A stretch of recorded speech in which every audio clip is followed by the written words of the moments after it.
Hola, ¿qué tal? Buenas. Perdón que el otro día se cortó, se me tildó la computadora y me quedé colgado ahí un rato. Vamos a continuar con esta diapositiva esta filmina que nos habíamos quedado. Eh, es bastante compleja, vayanla viendo por partes. También la idea de los seminarios los voy a grabar en dos partes para así no se hace tan pesado y ustedes pueden tener como una pausa también. Después lo pueden volver a repetir y bueno, cualquier duda me, mantendremos en contacto en el campus. Bueno, esto era un gráfico bastante interesante que es para que ustedes entiendan esto como un circuito cerrado, ¿sí? Tiene muchas cositas, la foto no es no es tan buena. Fíjense la parte derecha, ¿sí? A la derecha del gráfico, nuestra izquierda, que estamos frente a la computadora, lo que vemos es el pulmón colapsado, ¿sí? O sea, no es un pulmón normal, sino que es un pulmón colapsado. Y tenemos algo que lo recubre, que es la pleura visceral, ¿sí? La pleura visceral es algo que recubre al pulmón, que en realidad es una misma serosa que se repliega, como ven acá, ¿sí? Formando la pleura mediastínica, o la pleura parietal, ¿sí? Que tiene varias porciones, que las vamos a ver, ¿sí? Y el circuito se completa entre el pulmón, las pleuras y la caja torácica, ¿sí? La caja torácica que está formada, como ya vimos recién, por las costillas, los diafragmas, ¿sí? Y los opérculos torácicos, ¿sí? Fíjense que esto forma un sistema cerrado que en los próximos seminarios, durante las próximas semanas, vamos a ver cómo funciona. En la parte izquierda vemos aquí abajo que es el mediastino, que es el espacio, es un espacio anatómico que existe entre los dos pulmones, ¿sí? Que el principal órgano que contiene es el corazón, como se imaginarán. El mediastino, o en la parte, en la cara interna de los pulmones, vemos el hilio del pulmón, ¿sí? Que también se le llama la raíz del pulmón, que es por donde ingresan los vasos nutricios, que es lo que vamos a ver, ¿sí? Y aquí vemos las diferentes porciones de la pleura parietal, que eso lo vamos a ver más adelante, ¿sí? Pero esto es un gráfico que después lo vamos a volver a repasar para que ustedes entiendan o empiecen a visualizar que esto es un circuito cerrado. Bueno, acá está el pulmón, ¿verdad? El pulmón son dos órganos, tenemos dos pulmones, eso me imagino que ya lo sabían. Eh, el pulmón derecho tiene tres lóbulos, superior, medio e inferior, y el pulmón izquierdo tiene dos lóbulos, superior e inferior nomás. Los lóbulos pulmonares están separados por cisuras. El pulmón derecho tiene dos cisuras para que se formen los tres lóbulos, y el pulmón izquierdo tiene una cisura. Como ustedes ven ahí en esa figurita, se le llama cisura oblicua o mayor y cisura horizontal o menor. Ahora las vamos a repasar mejor sus relaciones anatómicas. Entonces, el pulmón tiene una forma de cono, cuya base es la cara inferior que contacta con el diafragma, y el ápice o los ápices pulmonares están en el opérculo torácico superior, ¿sí? Que ya vimos cuáles son sus componentes. En la cara externa contacta con las costillas, y en la cara interna eh, contacta con el mediastino, y ahí es donde encontramos el hilio pulmonar. La cisura mayor, que está tanto en el pulmón izquierdo como en el derecho, también se llama oblicua. ¿Y por qué es oblicua? Porque tiene una dirección oblicua. Se dirige desde hacia atrás hacia adelante y de arriba hacia abajo. ¿Sí? Tiene una postura oblicua que va desde el cuarto espacio intercostal hasta el sexto espacio intercostal de atrás hacia adelante. ¿Sí? Baja, y eso es lo que forma, digamos, lo que divide el lóbulo superior del inferior en el pulmón izquierdo, por ejemplo, que se ve, por ejemplo, acá. ¿Sí? El cuarto espacio intercostal a nivel posterior y después desciende hacia el cuarto espacio intercostal a nivel anterior, o sea, se dirige hacia abajo. Y la cisura horizontal o cisura menor, ¿sí?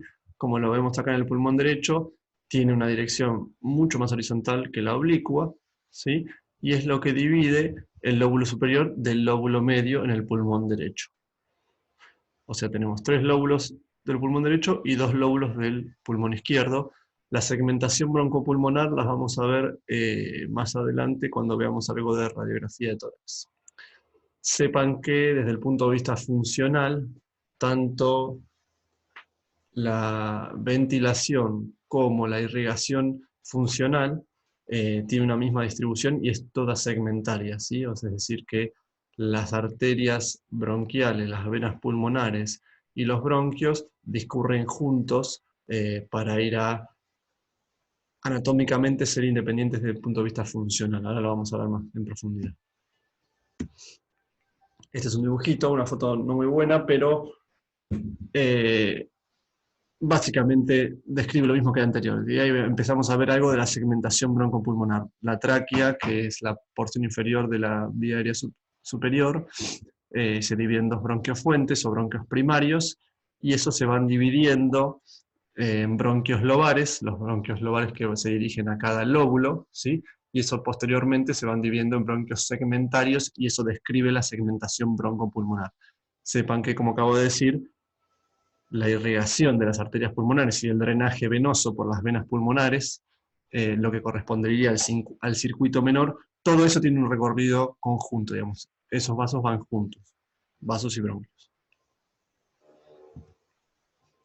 Y acá vamos a nombrar otra estructura nueva, o un sitio anatómico, que son los ilios pulmonares, que, como ya dije antes, están en las caras internas de los pulmones, y es aquel espacio por donde ingresan los vasos nutricios y los bronquios fuentes en este caso, como ven acá. ¿Ven? Acá les dije que toda la división funcional se acompañaba una de otra, ¿sí? Entonces ven acá que las arterias pulmonares se acompañan con los bronquios fuentes, y las venas pulmonares que están por ingresar nuevamente a la aurícula izquierda, todo este espacio es el ilio pulmonar, ¿sí? Entonces, ¿qué componentes tiene principalmente? Bueno, bronquio, arteria, vena, ganglios, ¿sí? Mediastínicos, este es el mediastino, ¿sí? Este espacio, ¿sí? Piensen que por acá atrás, detrás de la tráquea, está pasando el esófago, ¿sí? Que es parte del sistema digestivo. Esperen que se me agota la batería.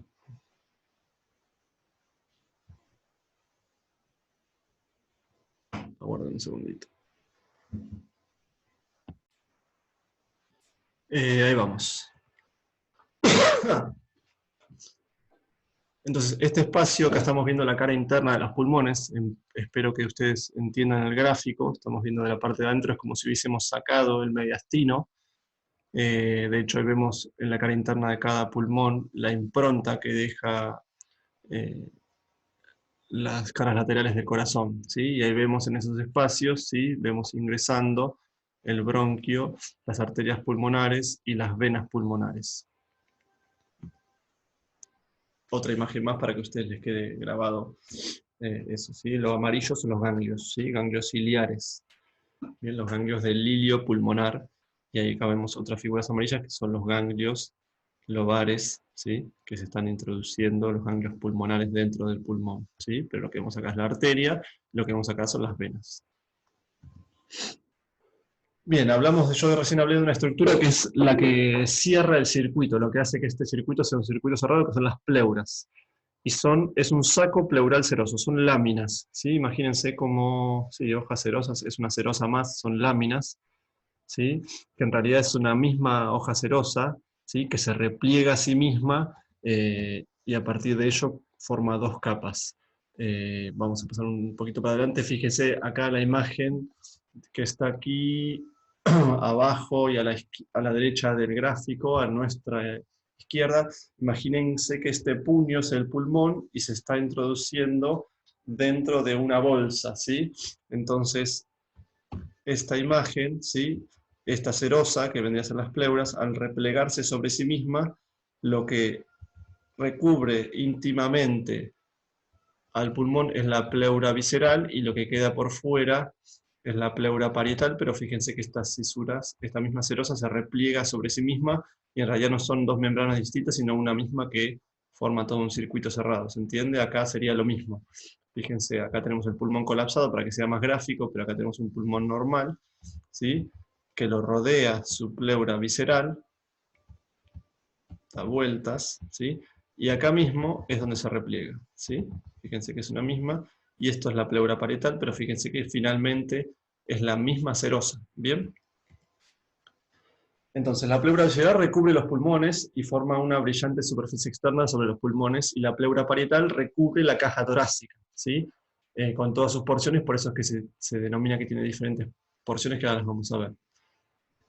Y en ese espacio, ¿sí? Entre la pleura visceral y la pleura parietal, queda la cavidad pleural, que en realidad es un espacio virtual, no existe, digamos, como tal, ¿sí? Son dos serosas que se encuentran íntimamente adheridas.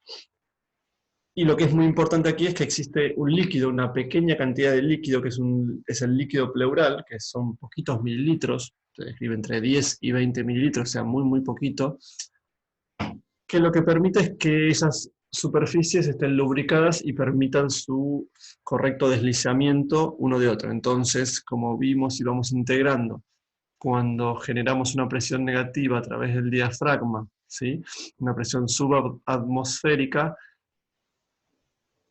generamos un movimiento que es el descenso de las cúpulas diafragmáticas, eso expande la cavidad torácica, y al expandirse la cavidad torácica, al existir este espacio pleural y existir el líquido pleural que permite el libre deslizamiento, hace que el pulmón también pueda expandirse, y ahí generamos una inspiración, ¿verdad? Espero que eso se lo vayan imaginando. Entonces, la pleura visceral cubre íntimamente al pulmón y se adhiere a todas sus superficies, incluso dentro de las cisuras. Se mete dentro de las cisuras mayor y menor. Y a través del ilio, digamos, se continúa con la pleura parietal, que en realidad es la misma serosa, esto ya lo vimos. La pleura parietal se adhiere a la pared torácica, al mediastino y al diafragma, por lo tanto, tiene tres porciones: la costal, la mediastínica y la diafragmática, de acuerdo a sus relaciones anatómicas, pero ustedes ya saben que es la misma porción, no es que tiene tres porciones distintas, digamos que son tres membranas distintas. Entonces, cuando nosotros, no sé si ustedes tendrán algún amigo, algún conocido, algún familiar, o ustedes mismos han tenido algo que se llama un neumotórax, que es algo que aparece en gente joven, habitualmente de forma espontánea, gente longilínea hacia gente alta, es aire en la cavidad pleural. O sea que se reproduciría esta situación, ¿sí? La de un pulmón colapsado, ¿sí? Con aire en su interior. Esto no es normal, esto hay que sacarlo, ¿sí? Porque esto hace que el circuito cerrado se rompa, ¿verdad? Si nosotros, por ejemplo, alguien se pincha o alguna persona recibe una herida de arma blanca, ¿sí? Entre las costillas, y eso llega a pinchar el pulmón, bueno, uno de los problemas que se producen es que aquí entra aire y se llama neumotórax. Y otra, seguramente, quizá en personas más grandes, habrán visto alguna vez o escuchado diciendo: tuvo líquido en los pulmones, se le generó líquido en los pulmones o agua en los pulmones. Bueno, eso habitualmente se refiere, cuando hemos escuchado eso, que tiene un derrame pleural. Acá vemos que el interjuego de presiones que sufren los espacios pleurales es muy relevante e importante, ¿sí? Las presiones hidrostáticas a las cuales se ven sometidos, digamos, en la irrigación sanguínea que reciben los pulmones y las pleuras, ¿sí? Siempre hay una pequeña porción de líquido que se extravasa, ¿sí? Y esa porción de líquido que se extravasa arrastra proteínas, porque las membranas pleurales son membranas mesenquimatosas porosas. Entonces eso le da al líquido pleural una característica de líquido mucoso, ¿sí? Con contenido de proteínas. Eso le da la posibilidad de que lubrique las cavidades pleurales para que se deslicen unas con otras en los movimientos respiratorios. Ese remanente de líquido, digamos, como ya dije, que es una pequeña cantidad, unos poquitos mililitros, cuando se empieza a generar cada vez más líquido, ¿sí? Es absorbido por la irrigación linfática, ¿sí? Esto que vemos acá son los linfáticos. Entonces, en este interjuego de presiones hay una pequeña cantidad de líquido pleural que es muy importante, como ya nombramos, y siempre que se pueda o que se genere un poquito más de líquido, eso es reabsorbido por los linfáticos. Hay múltiples situaciones patológicas, por ejemplo, nombremos una de las más frecuentes, cuando nosotros tenemos una falla del corazón, donde lo veremos más adelante, pero el aumento de las presiones intracavitarias a nivel corazón hace que las presiones hidroestáticas se trasladen de forma retrógrada al pulmón, y esto hace que se extravase más líquido en las cavidades pleurales, y eso forma un derrame pleural bilateral, ¿sí? Esto es para que ustedes lo vayan introduciendo y tratando de entender un poco. Ya casi termina, falta muy poquito. Por último vamos a hablar de la irrigación y la vascularización pulmonar, que característicamente es doble, ¿sí? Funcional y nutricia, digamos. Dijimos que una de las principales funciones del pulmón era realizar hematosis, o sea que le llega sangre deoxigenada del corazón a través de las arterias pulmonares, como vemos acá, en el centro del dibujo. Las arterias pulmonares se dividen en dos, ¿sí? Arteria pulmonar derecha y arteria pulmonar izquierda, y luego dan la irrigación funcional al pulmón, o sea, esta sangre sin oxígeno que llega, ¿sí? Y se divide en tres arterias lobares o lobulares. Tres porque el pulmón tiene el derecho tiene tres lóbulos, superior, medio e inferior, ¿sí? Y luego se van dividiendo, como dije antes, en las arterias segmentarias, y después la anatomía la vamos a ver más fina, la vamos a ver en la próxima clase. Y el pulmón izquierdo, la arteria pulmonar izquierda se divide en dos, en la arteria lobar superior e inferior, porque tiene dos lóbulos, ¿sí? Esta es la irrigación funcional. Cuando en la sangre, en el pulmón se realiza la hematosis, o sea, se oxigena la sangre, esta es drenada por las venas pulmonares que regresan hacia la aurícula izquierda. Fíjense que tenemos una arteria pulmonar que, distintivamente al resto del cuerpo, está coloreada de color azul, porque lleva sangre deoxigenada, y las venas pulmonares, al contrario que en lo general, son dos de cada lado, ¿sí? Y están dibujadas de rojo, ¿sí? Son dos venas pulmonares derechas y dos venas pulmonares izquierdas que regresan a la aurícula izquierda con sangre oxigenada. Acá viene un dibujito, y lo que veíamos, este espacio, claramente, como ya lo hablamos muchas veces, es el hilio pulmonar derecho en este caso, ¿sí? Y vemos que la arteria pulmonar se acompañan, y toda su distribución, ¿sí? Su división lobar y segmentaria, se acompañan una de otra, ¿sí? Y hasta que vemos en la microestructura, sí, que la arteriola pulmonar, ¿sí?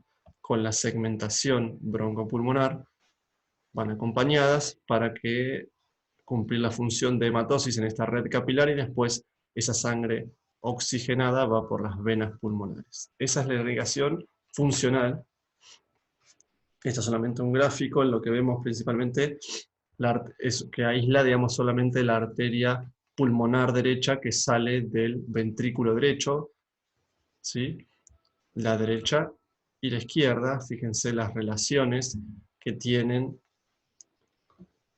con los bronquiofuentes, ¿sí? Fíjense que están por delante de los bronquiofuentes.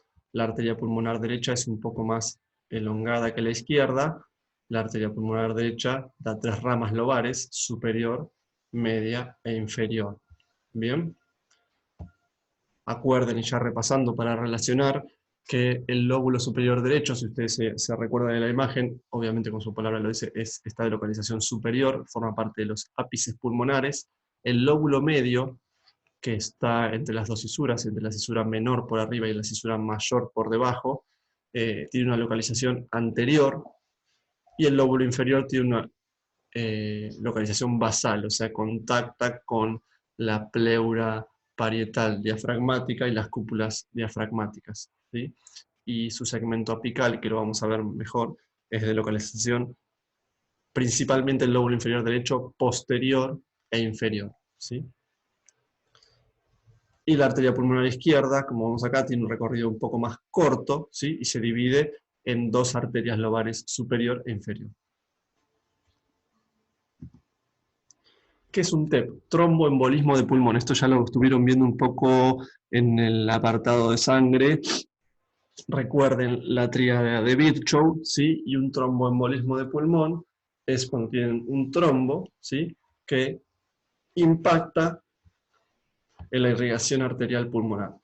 Como ustedes habrán visto o repasado, la irrigación venosa profunda de los miembros inferiores va yendo por venas de cada vez mayor calibre, ¿sí? Hasta llegar a la vena cava inferior o superior, pero principalmente o más frecuentemente en las venas cavas inferiores. Eso pasa a la aurícula derecha, cavidad de mayor tamaño, pasa al ventrículo derecho, cavidad de gran tamaño, después va por las arterias pulmonares y de acuerdo a su tamaño, ¿sí?, viaja por la irrigación arterial pulmonar y se impacta en algunas de las ramas. Esto, como ustedes imaginarán, si un trombo se impacta en cualquiera de estas ramas, este sector del pulmón deja de recibir sangre deoxigenada, ¿sí?, deja de cumplir su función. Bien, entonces la capacidad de oxigenación del sistema cardiorrespiratorio disminuye, y obviamente imaginarán, o si no, se los comento, que si ustedes tienen un trombo que afecta toda la arteria pulmonar derecha, bueno, va a excluir de funcionalidad a todo el pulmón derecho, por lo tanto, esa es una situación que pone en riesgo la vida. Y esto solamente para que ustedes vean el drenaje venoso de las venas pulmonares. Se recuerden que yo le había dicho que hay 2 venas pulmonares derechas y 2 venas pulmonares izquierdas, y que regresan hacia las aurículas izquierdas. Todo esto acá vemos está dentro del mediastino, y este espacio es el hilio pulmonar. Y lo último es la irrigación nutricia de los pulmones, que se da a través de las arterias bronquiales. Otros va a funcionar, y lo que más vamos a estudiar son las arterias pulmonares, pero estas son las arterias bronquiales, que nacen desde la aorta directamente, y que es sangre que tiene oxígeno para nutrir los pulmones y los tejidos de sostén de los pulmones y las pleuras, ¿sí? Estas estructuras, además de cumplir su función, tienen que nutrirse, recibir el oxígeno para hacer respiración celular.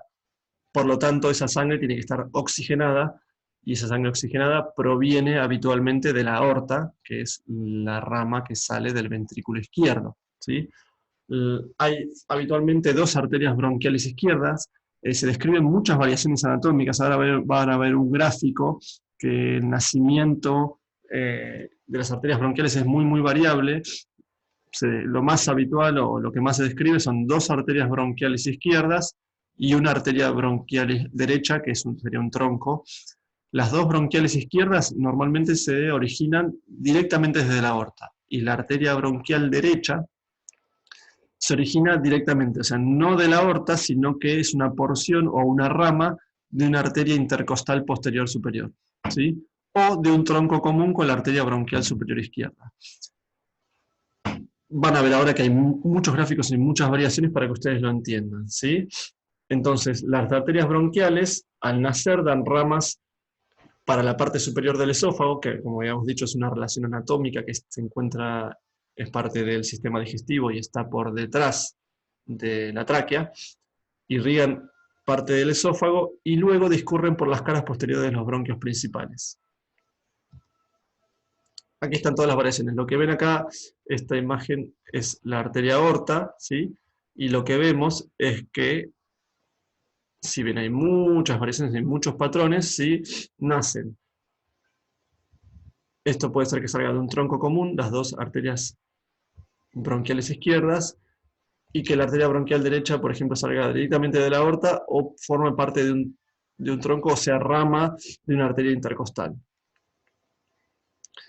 Como ustedes imaginarán, este ya es la última filmina. Quiero que se quede con este concepto. Cuando parte del pulmón recibe la irrigación nutricia, o sea, de sangre oxigenada, consume ese oxígeno, por lo tanto esa sangre que posteriormente realiza hematosis está deoxigenada, pero la irrigación venosa va hacia las venas pulmonares, que se vuelca en la aurícula izquierda. O sea que ustedes imaginen que hay una porción de sangre que sale de la circulación mayor, que va por las arterias bronquiales, y después vuelve, sin realizar hematosis, hacia el corazón izquierdo, la aurícula izquierda, donde va principalmente sangre oxigenada que viene de las venas pulmonares. No sé si comprenden ese concepto, es el concepto de shunt. O sea, hay una parte de la circulación sistémica, por ejemplo las arterias bronquiales, que no realiza hematosis, ¿sí? Irriga el pulmón y sus estructuras de sostén, y se desoxigena esa sangre y vuelve a la circulación sistémica mayor, a la aurícula izquierda, para volver al ventrículo izquierdo y volver a salir por la aorta. Eso se llama shunt. y representa el 1 o 2% del gasto cardíaco. Bueno, espero que hayan entendido y les haya servido. Y cualquier duda, estamos en contacto.